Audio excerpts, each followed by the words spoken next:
Dahl probably wrote Mr. Fox to be an animal version of himself. When we were writing it, we sort of, without ever putting it into words, that was sort of intuitively what we were doing. We spent time at his house while we were writing, and a lot of the details of his life sort of found their way into our story and into his character. Wes said, whenever we can, let's just bring Dahl into this and let's use him as an inspiration. It's kind of like we're trying to bring him to life in the spaces that we're building here. It was no question Gypsy House influenced him, I think, enormously. I think he felt close to Roll here. Every book Roll wrote, every draft of every book is in the archives in the museum in the village. He was able to look at early drafts of the book, and also the most enchanting notebook that Rod did and illustrated himself. All those things moved him greatly, I think. He said, I'd like the look of the film to be like Donald Chaffin's illustrations. Donald Chaffin was the first person to illustrate Fantastic Mr. Fox. And on the cover of that book, there is the tree. So I said to Wes, well, actually, the real tree exists, and it's just a little way up the lane from Gypsy House. It's a big beech tree, which was amazing. About a year later, sadly, this probably 150-year-old tree fell.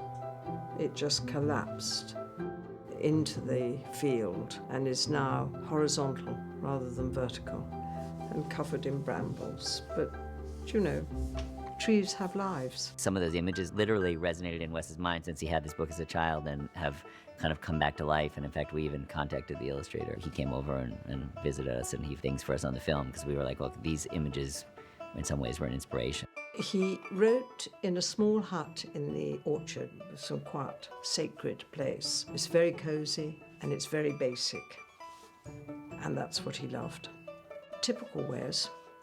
It's Fantastic Mr. Fox's office. And he's even gone as far as making there's a little yellow porcelain mug with a Staffordshire mug, actually, an antique one that he kept his pencils in. He's copied everything. By the end of the film, we'll have about 120 sets, unique sets, which is quite an undertaking.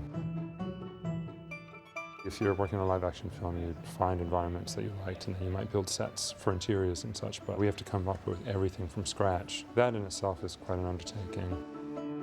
He's a great one for prop direction, Wes. He's fanatical, I think, about prop placement. We can spend 24 hours placing small props on the edge of frames and making sure things have got the right design painted on them and things like that. That's a very Wes thing. I think if you look at Life Aquatic, the art direction is really there. And I think that's what he's bringing to this.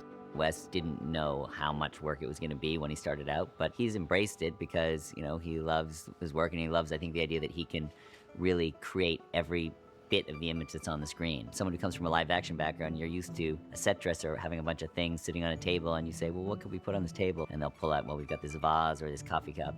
And here, we're having to think about that in advance, and he'll say, okay, well, let's make a coffee cup that looks like the coffee cup that I saw in this restaurant in New York, and we can create that. And I think that ability to really sculpt the image on every level is, for someone who's so visual, it's daunting, but it's an amazing process. Many, many objects that are in the film are from Gypsy House. Wes had every lampshade, every object in the house photographed, and then chose what he wanted and had little miniatures made of them. My favorite sets by far are the interiors, especially the Fox family home. When we first see the home, it's unfurnished, and he's thinking about renting it, and after they move in, they do a lot of work. They're so rich and textured and patterned. They're very beautiful and very intimate, and again, quite odd and unique. It's going to be really quite a beautiful set. Our idea of the movie was that it was going to take place in autumn, and for there to be mud. The whole movie takes place in the mud. This didn't really happen. Mud is not easy in stop motion. We ended up having no green and almost no blue. If you take green and blue out, it looks like this. It's a very cozy, very warm look. It's very real, if you like.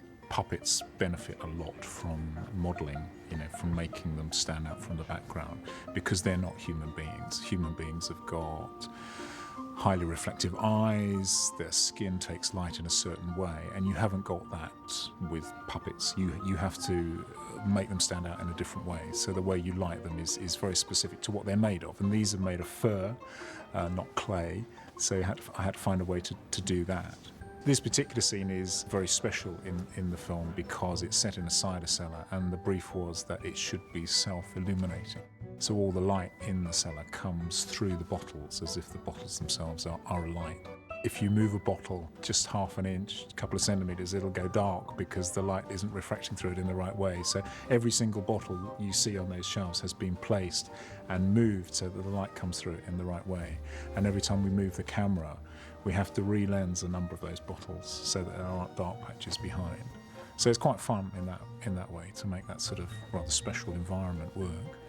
It's kind of a unique take of a Roald Dahl story. It's both very naturalistic in some ways and then very sort of artificial and contrived in others. We're really expecting people to take on board the fact that there's a badger dressed in a very nicely styled business suit sitting behind a big oak desk inside of a law office, and we're treating it kind of seriously. So it's a very strange mix. We've had this kind of idea that let's try and keep the handmade quality to keep this really fun to look at. So we've been trying to do things like a lot of the special effects, smoke and things like that. We've been doing them with cotton wool and trying to keep it feeling very organic. But at the same time, that doesn't mean that this is going to look like some kind of after-school arts and crafts project. We're doing that at a very, very high level so that it really, at the same time, would be something that your average person is not even going to think about, okay, this is how it was done. Those things are always a challenge because you have to stylize them somewhat and then figure out, how far you're going to chase reality.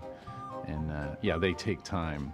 When you have big scenes full of smoke and fire and you're trying to do that smoke just with cotton wool in front of the camera, it is really difficult, but fun, and ultimately I think it's very interesting to look at. It's very lavish and very detailed, and yet very restrained in a lot of ways. He's created sort of a very tight sort of spectrum in which we could do this film, both with detail, color, patterns, overall look. And so I think we've come up with something that's quite unique because of that. Everything magically seems to look better than we could have pictured it or that I could have pictured it. There's always sort of, you come up with an idea and you think, well, maybe this is a bit crazy, we're going to try and do this, or really hope it works out. And then when we've seen it realized, it's been like, wow, it really did work. These worlds and these images and the animation and these characters are really coming to life. Every prop, every little thing is like made by someone who's just an expert artist.